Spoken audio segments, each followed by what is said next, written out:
আসলে কোনো দ্বন্দ্ব ছিলই না। আসলে এটা কি সোশ্যাল মিডিয়ার একটা ট্রায়াল যে তৃতীয় পক্ষদের দ্বন্দ্বটা সৃষ্টি করা।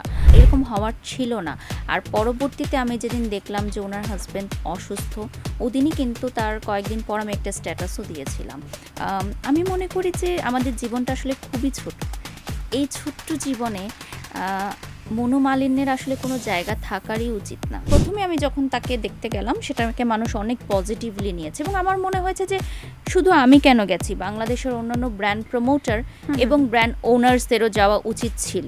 মিডিয়ার একটা বানানো জিনিস সোশ্যাল মিডিয়ায়, এবং এটা তারা এনজয় করে যে ওদের মধ্যে ঝগড়া লাগায় দিলাম। আচ্ছা, টাকার জন্য আপনি ক্যাসিনোর প্রমোট করেন, এটাও বলা হয়েছে অনেকের পক্ষ থেকে। এটা এক বছর আগের ঘটনা। জাগো এফএম এর অ্যাপ এখন পাওয়া যাচ্ছে অ্যাপ স্টোর এবং প্লে স্টোরে। কিছুদিন আগে একটা বেসরকারি টেলিভিশনের যে কি বলবো, যে একটা প্রোগ্রাম নিয়ে অনেক বেশি আলোচনা হয়েছিল এবং আপনাকে নিয়ে আপনি তখন বলেছেন এই আলোচনা সমালোচনার কারণে আমার অনেক বেশি সেল বেড়ে গেছে, ক্লায়েন্টরা অনেক বেশি খুশি হয়ে গেছে। বাট এর মাধ্যমে আমরা দেখেছি আপনাদের একটা ডিজিটাল দ্বন্দ্ব হয়েছে আপনি এবং সানবিজ ভাই তনি, এটা খুবই ওপেন, আমরা সবাই দেখেছি। কিন্তু তারপরেই কিছুদিন আগে আমি আবার লক্ষ্য করলাম আপনি সানবিজ ভাই তনির ওনারের যে শপ, সেখানে গিয়ে আবার প্রমোশনও করছেন, সেখান থেকে একটা কিছু কিনেছেন, পারচেস করেছেন।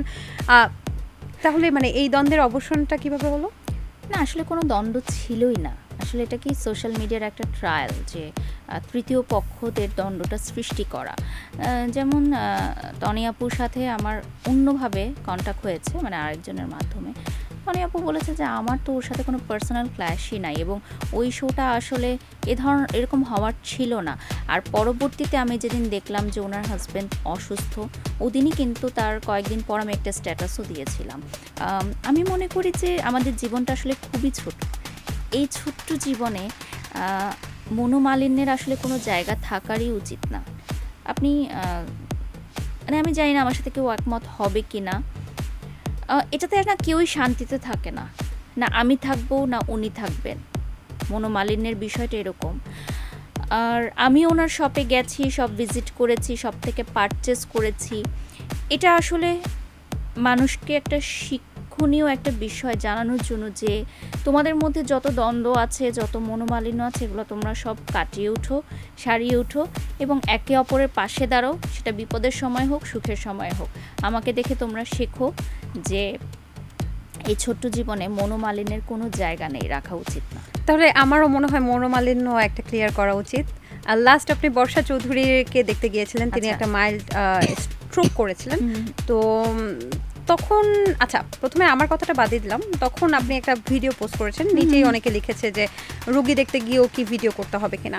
এই বিষয়টাকে আপনি কিভাবে লেখেনি, এটা কিন্তু কেউ বা কারা ভিডিও একটা পোস্ট করেছিল যেটার পরবর্তীতে লিখেছে। কিন্তু প্রথমে আমি যখন তাকে দেখতে গেলাম সেটাকে মানুষ অনেক পজিটিভলি নিয়েছে এবং আমার মনে হয়েছে যে শুধু আমি কেন গেছি, বাংলাদেশের অন্যান্য ব্র্যান্ড প্রমোটার এবং ব্র্যান্ড ওনার্সদেরও যাওয়া উচিত ছিল।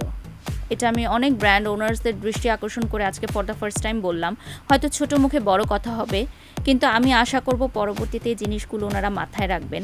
যে কোম্পানির জন্য উনি এত বছর কাজ করেছেন বা করবেন ইন ফিউচার, তাদের কি উচিত ছিল না একবার ওনাকে দেখতে যাওয়া? একদমই তাই। তবে আপনার সাথে আমার যে ভুল বোঝাবুঝিটা হয়েছে, আমি ওখানে গিয়ে বর্ষাপুকে হাসানোর চেষ্টা করেছিলাম, কিন্তু সেটাকে অনেক না কিছু পেজ আসলে ভিডিওটা কাট করে দিয়েছে এবং সবাই বলেছে যে আপনাকে নাকি ট্রোল করছি।